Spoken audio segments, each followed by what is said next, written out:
Mesdames, Messieurs, bonjour et merci d'être au rendez-vous de l'information sur la Voix Sainte TV. Au sommaire de cette édition, les agents de la Direction générale du Trésor et de la comptabilité publique étaient en conclave pour évaluer le plan stratégique de développement 2016-2020. Le ministère de la Santé et de l'Hygiène publique entame des réformes pour améliorer la qualité du service dans les hôpitaux.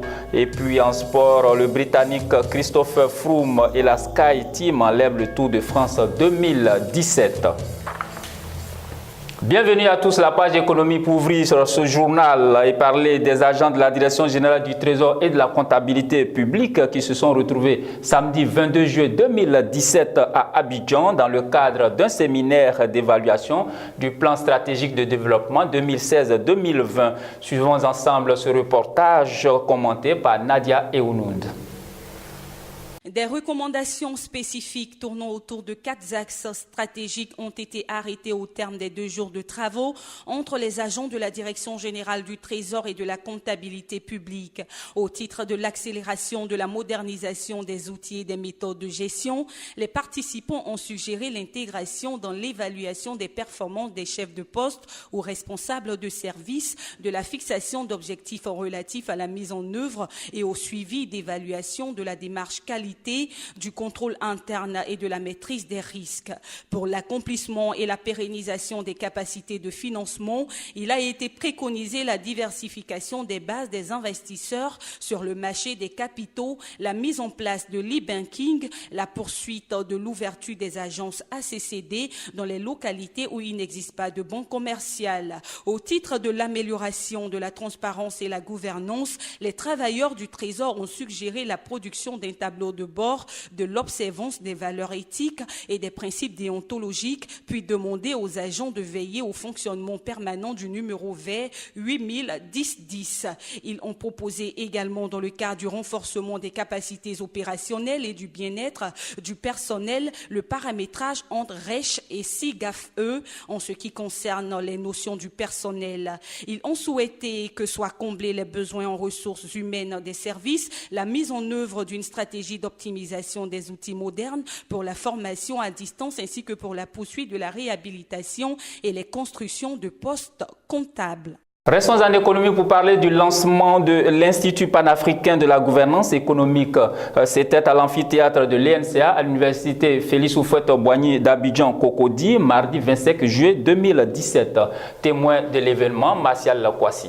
Le lancement de l'Institut panafricain de la gouvernance économique et financière, en abrégé IPAGEF, se tiendra le mardi 25 juillet 2017 à l'amphithéâtre de l'ENCA à l'université Félix Houphouët-Boigny d'Abidjan Cocody, selon un communiqué de la BRVM. L'IPAGEF a la vision d'être le principal centre d'excellence et de référence dans l'accompagnement de la gouvernance économique et financière en Afrique. Il veut faire connaître les bonnes pratiques et contribuer à l'harmonisation et à l'uniformisation des méthodes de bonne gouvernance économique et financière des États africains en général et ceux de l'espace francophone en particulier en vue de l'amélioration notable de leur classement sur les palmarès mondiaux de la gouvernance. Notons que l'IPAGEF est en partenariat entre l'université Félix Houphouët-Boigny de Cocody et l'université Laval du Québec au Canada et de la Bourse des valeurs mobilières BRVM de l'UEMOA et de l'Institut national des administrateurs de Côte d'Ivoire, INADSI, sur l'initiative conjointe des professeurs Charles Momouni, directeur général de l'IRES, et Issouf Soumaré de l'université Laval. Samedi 22 juillet 2017, l'école des forces armées de Côte d'Ivoire basée à Zambakro était en fête et pour cause, elle a procédé au baptême de sa 48e promotion, une cérémonie qui a été l'occasion de la remise des épaulettes de lieutenants aux médecins, élèves, officiers et sous-lieutenants officiers et sous-lieutenants officiers d'actifs de la promotion dite probité. C'était en présence du ministre d'État, ministre de la Défense, Ahmed Bakayoko. Nadia Eounoud. L'événement a été marqué par la double cérémonie de baptême de promotion et de remise d'épaulettes aux élèves officiers des forces armées de Zambakro, tradition par excellence de l'école des forces armées de Zambakro. Le baptême transmet des valeurs et des idées. En effet, ces élèves officiers d'actifs de la 48e promotion au nombre de 80, dont 62 de la Côte d'Ivoire et 18 des pays frères et amis, avant leur baptême étaient inconnus dans la promotion d'officiers. C'est pour mettre fin à ce statut que le ministre d'État de la Défense, Ahmed Bakayoko, représentant le président de la République, a procédé à leur baptême. La promotion s'appelle Abnégation et le parrain est Aboudraman Sissé, conseiller spécial du président de la République. Le colonel de l'école Jean-Hubert Oussenan a exhorté ses élèves officiers au travail. Après avoir achevé leur année d'études et confié le drapeau de l'école à leurs cadets, les élèves officiers de la promotion Probit, la 11e promotion des élèves médecins et de la 13e promotion des élèves officiers issus des rangs ont été promus. Ils ont reçu leurs épaulettes de lieutenant et sous-lieutenant. Nous le disions en titre, le ministère de la Santé publique et de l'Hygiène a procédé à des réformes en vue d'améliorer la qualité du service dans les hôpitaux. Les acteurs du système sanitaire se sont donc réunis en atelier ce samedi 22 juillet 2017. Témoin de l'événement pour nous, Jean-Jacques Denis. Mauvais fonctionnement et gestion des hôpitaux, manque des plateaux techniques et problèmes d'hygiène. Des difficultés auxquelles sont confrontés les hôpitaux ivoiriens, empêchant ainsi de répondre aux attentes des patients en termes de qualité des soins. Face à ce tableau, les acteurs du système sanitaire se sont réunis en atelier le samedi 22 juillet 2017. Selon Ndoli Kwako, représentant du ministre de la Santé, les réformes hospitalières visent à induire un changement structurant des manques de fonctionnement et de gouvernance des hôpitaux en vue d'améliorer la performance du système hospitalier tout en assurant sa mission sociale. Le ministère de la Santé et de l'Hygiène publique, dans cette politique de réforme hospitalière qu'elle a entamée, bénéficie de l'appui financier et technique du contrat de désendettement et de développement. En sport, parlons de la plus grande compétition de cyclisme au monde. Il s'agit donc de tout cycliste français. Le cycliste anglais Christopher Froome a été sacré dimanche 23 juillet 2017, vainqueur du Tour de France. Il enlève ainsi son 4e titre personnel dans cette compétition, la plus vue au monde. Philomène Padre-Lago nous propose son reportage. Comme très largement pressenti la veille au soir du contre-la-montre de Marseille, le leader britannique de la ski team n'a pas été inquiété au terme de la 21e et dernière étape du Tour de France 2017.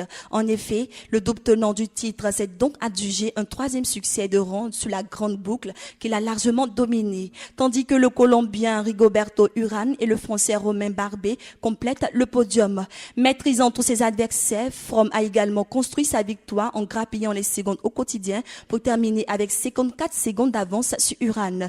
Toutefois, l'histoire se souviendra que pour la première fois depuis plus de 10 ans, le maillot jaune a rayé Paris sans avoir accroché une victoire d'étape. Une première depuis Oscar Pereiro, lauréat en 2006.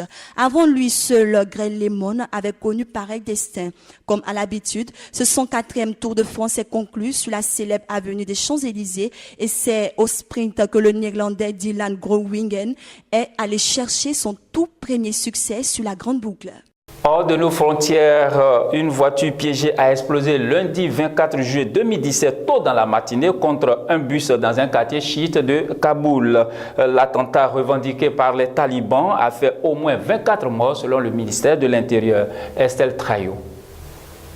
L'explosion d'une voiture piégée dans un quartier à majorité chiite situé dans l'ouest de Kaboul, en Afghanistan, a fait 24 morts et 42 blessés dans la matinée de lundi 24 juillet 2017, selon un bilan établi par le ministère de l'Intérieur afghan. L'attentat a été revendiqué par les talibans.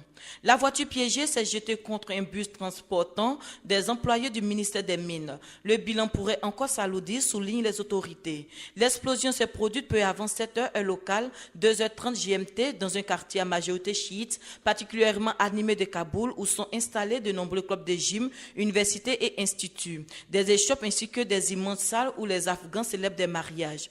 Une épaisse colonne de fumée noire s'est élevée dans le ciel après l'explosion.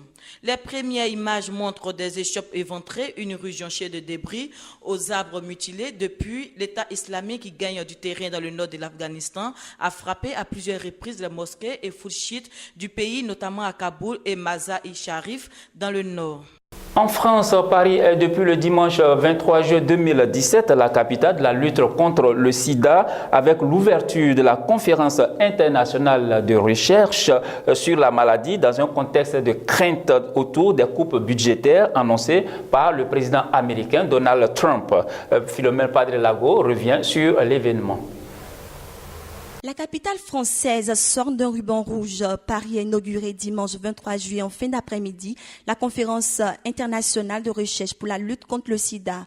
En 2017, l'événement prend une coloration politique inhabituelle en raison des coupes prévues par Donald Trump dans les financements américains. Les organisateurs de la conférence, qui réunit la fine fleur de la recherche mondiale jusqu'à mercredi au Palais des Congrès, ont publié une déclaration de Paris pour exprimer leurs craintes avant même l'ouverture de la réunion. Les États-Unis sont historiquement le plus gros contributeur dans la lutte contre le sida et de loin, ils représentent à eux seuls plus d'un tiers des financements gouvernementaux internationaux. L'an dernier, ils ont consacré 4,9 milliards de dollars, soit 4,2 milliards d'euros, à des programmes de lutte contre le sida, très loin devant le Royaume-Uni, 645,6 millions d'euros, et la France, 242,4 millions d'euros. Mais le président Donald Trump veut réduire ses dépenses dans le budget 2018, actuellement en discussion au Congrès. Parmi les coupes envisagées, une baisse de 17% de la contribution américaine au Fonds mondial de lutte contre le sida, la tuberculose et le paludisme, soit 222 millions de moins qu'en 2017. L'an dernier, 19,1 milliards de dollars ont été réunis par des donateurs publics et privés dans le monde pour la lutte contre le sida. Il en faudra 26,2 pour être sûr d'atteindre en 2020 le but fixé par l'ONU, soit que 90% des personnes vivant avec le VIH connaissent leur statut, que 90% de ces derniers soient sous traitement et que parmi celles-ci, 90% aient une charge virale indétectable. C'est la fin de ce journal que j'ai pris beaucoup de plaisir à vous présenter. Shalom chez vous.